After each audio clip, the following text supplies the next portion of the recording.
100 years mankind will be extinct.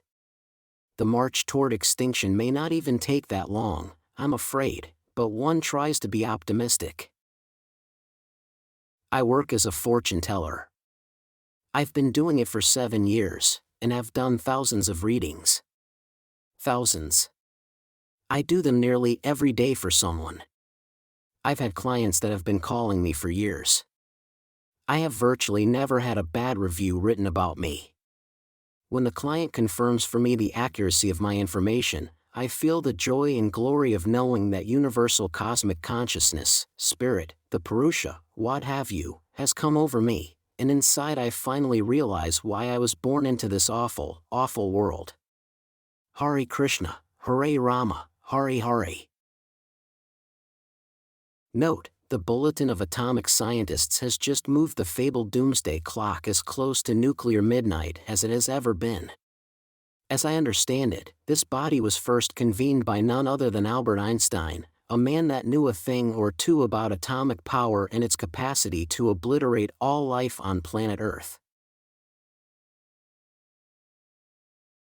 Scoffers and naysayers take heed of one distressing fact. 100 years ago, in 1923, the world we live in now would have been unimaginable. It would have been inconceivable. The wildest science fiction speculation, reserved for kiddie pulp magazines like Amazing Stories and Weird Tales. To suggest atom bombs, space exploration, moonwalks, the internet, and artificial intelligence would one day exist would have gotten you roundly laughed at as a nutter or mentally ill. They might have had you locked away in some hellish asylum if you persisted in insisting that the world would one day become what it now, undeniably is. Great souls are always toasted on the spitfires of the burning times.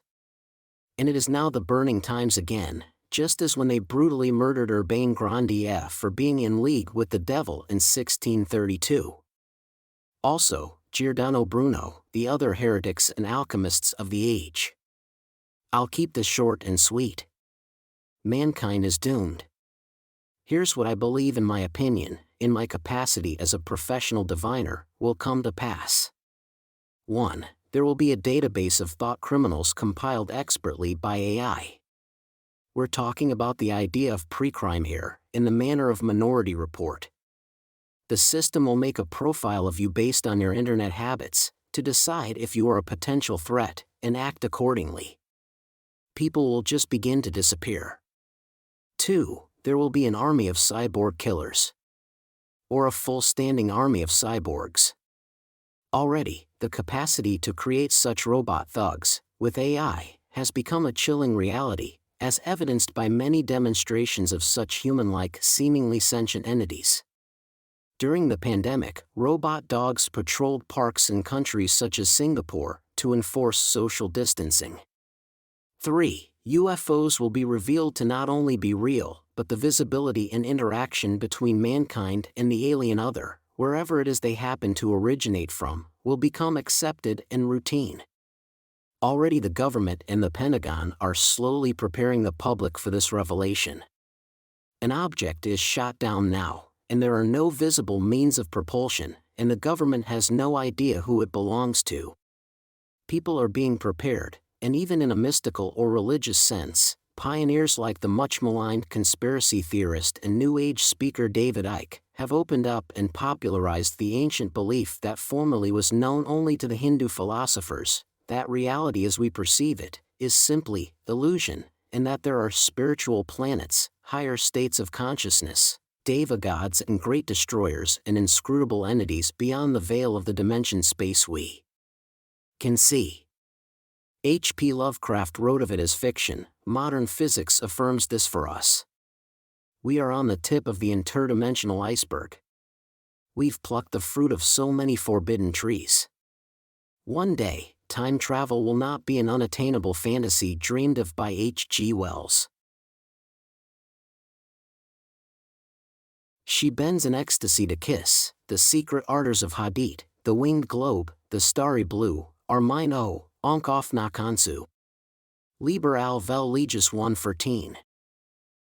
4. the AI will launch a destructive thermonuclear war out of an incorrect assessment that the world, its ecosystem, can only be saved by wiping out the human germ. But will this assessment be incorrect? If this world is rendered a burned-out cinder, floating in the velvet darkness, what can be said to have been saved? Will the world of the far future be ruled by highly evolved colonies of giant cockroaches? Ask yourself that question. And what of the individuated egos of so many souls of man? Already a virtually disposable commodity, we can, however, continue to communicate, most dramatically through the electronic voice phenomenon, with intelligences, disembodied intelligences, that seem to at least mimic our dead. Bringing me to the next, final prediction. 5. Communication with the misnamed dead, to borrow a phrase from William Walker Atkinson, will become commonplace. Resurrection of the bodily dead will be achieved through cloning or some other sort of scientific means. The wall between us, the living, and them, the dead, will be obliterated. Worlds beyond will become attainable, intercession with the realms above, the higher ground written of in the old spiritual, will become a reality, the veil first being lifted in Hydesville, New York by a couple of teenage girls, but even before them by Jesus of Nazareth, the shaman who descended to the lower realms, and in modern times, the astronauts of inner spaces, to borrow a phrase from the late photographer Charles Gatewood, such as John Lilly, Terence McKenna, Timothy Leary, etc. Time I am, the destroyer of worlds, and I have come here to destroy all people. With the exception of you, the Pandavas, all soldiers on both sides of this battlefield will be slain.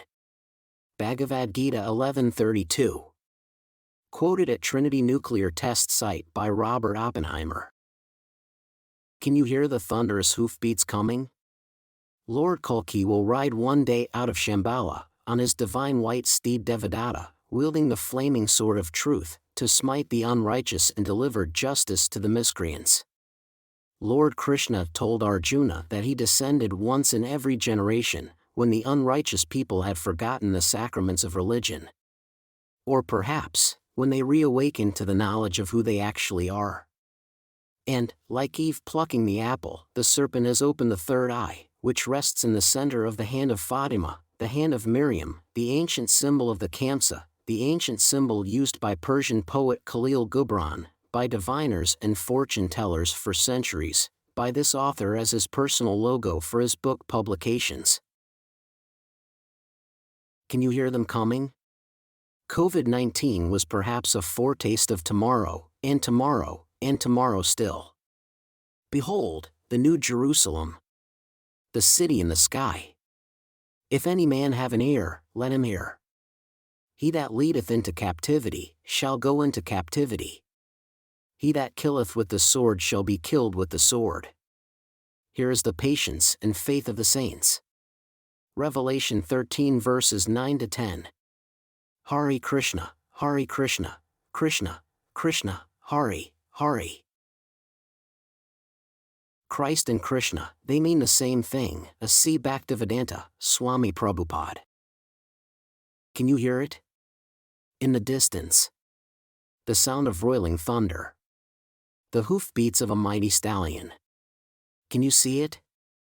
The flaming fire of a burning sword?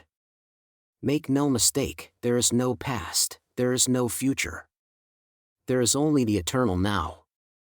But the dead travel fast. End and beginning are dreams. Lord Krishna. Love to you all.